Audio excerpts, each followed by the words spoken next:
What's going on, everybody? This is Boxingwave. David Benavidez is going to be facing David Morrell January 25th, PBC pay-per-view. Great fight.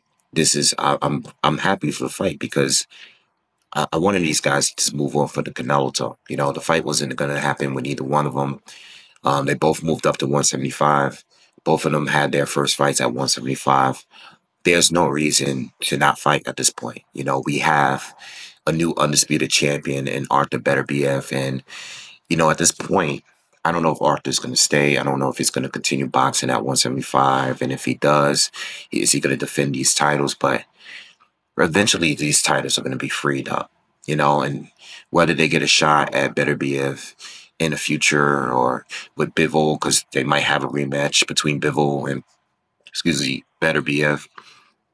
Regardless, you got to create your own legacy, and everybody wants the Canelo fight. I understand that, but until you get it, you still got to continue having your own legacy, and being up and David uh, Benavidez had at least beat some good opponents at 168 before moving up.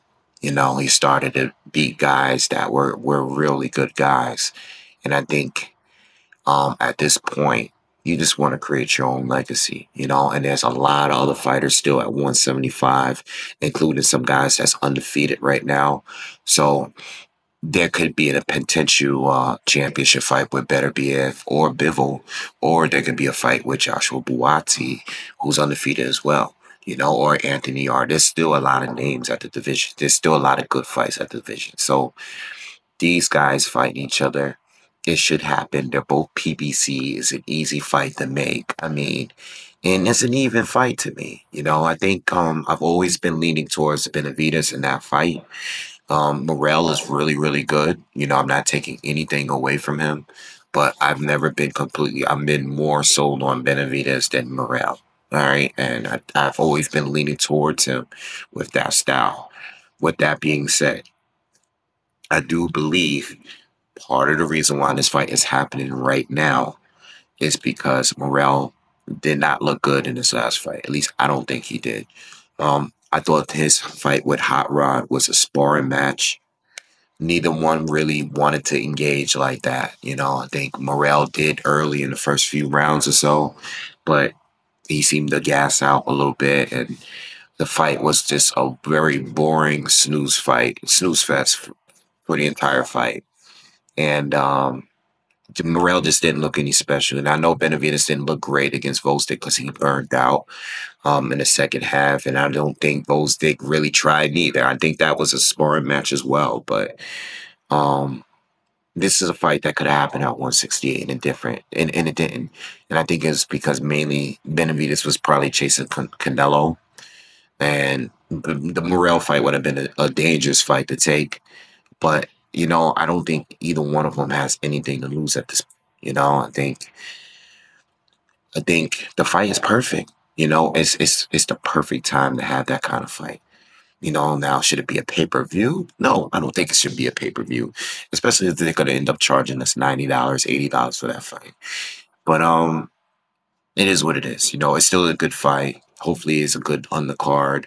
And but it's a fight that needs to happen. And I think whoever is to win this fight at 175 should get a title shot at 175 or fight another one of the top contenders at 175, like a Joshua Buatsi or something like that. All right, but listen, better BF is not going to be around that long. I know Bivol probably still will be around, but regardless, I think it's time. It's time to move on. And if Bivol loses the rematch, if they happen to rematch, I still think Bivol is still the top guy at 175. It kind of reminds me of Breedis and Usyk when they were at cruiserweight. I mean, Breedis lost to Usyk, but Breedis was still clearly the best guy, the other best guy at cruiser. And Bivol, even if he is to get knocked out in a rematch or something, I don't know. But if he loses in the rematch, if they have a rematch, I think he's still the top guy. He would have to lose to someone else to get the dethrone of from Arthur. Or if Bivol wins a rematch, then he'll be the number one guy. You know what I mean? But there's still a lot of fights. Again, Yard is great. Calvin Smith is still there. You know, uh, obviously Joshua Buatsi, but these two should be fighting right now, and there should be no excuses for those two to not fight. They're both PBC, and it's a very good fight, and there's some history there. So that's my opinion on that. Great fight. Can't wait to see it. Can't wait to do a breakdown for it. I am leaning towards Benavidez. For now, I'm more like 60-40 for Benavidez to get the win. But I will do breakdowns eventually, and we'll come to a final prediction for that fight. So I'll see you guys in the next one. Y'all have a good one. Peace.